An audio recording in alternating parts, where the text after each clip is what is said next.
নবীনগরে Italy প্রবাসীর বাড়িতে দুর্ধর্ষ চুরি। বুধবার সন্ধ্যা ৭টার দিকে পৌরসভার মধ্যপাড়ায় আব্দুল কুদ্দুসের বাড়িতে ঘটে এ ঘটনা।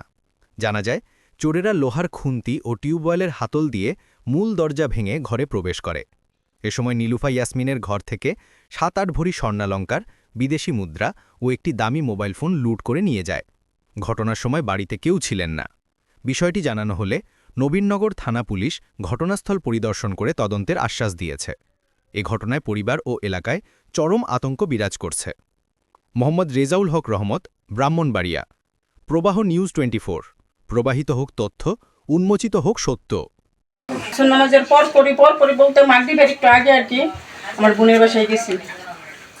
যাওয়ার পরে মানে আশার আজান দিছে, আমি আশা পড়ছি পরে আমি গেটটা তালাই আসিল, গেটটা খুলছি, খুললে আমি শুধু তালা খুলবো এমন সময় করছি ওই পিছন পিস দরজাটা দিয়ে সেটা চোর বাড়িছে। আমার তো তখন মনে যে সারা শরীর কাক করতে গেছে, একবারে চিল্লাইতে বাইরে গেছে এই দিক দিয়ে যাচ্ছে, উত্তর দিক দিয়ে গেট দিয়ে গেছে গে আমটার গেট দিয়ে গেছে না, হেরার মধ্যে ওই ওয়াল টপকাইয়া গেছে আর কি। এই আমি দেখছি, আয়সা দেখি সব ঘরের এমনি খোলামেলা আছে, আয়সা দেখি সব স্বর্ণ গয়না যা আছে সব কিছু নিয়ে গেছে। কিছু আমার ছেলের ডলার রিয়াল ছিল, এগুলো নিয়ে গেছে। কি পরিমাণে স্বর্ণ হতে পারে? এই 6 থেকে 7 ভরি। আব্দুল কুদ্দুস।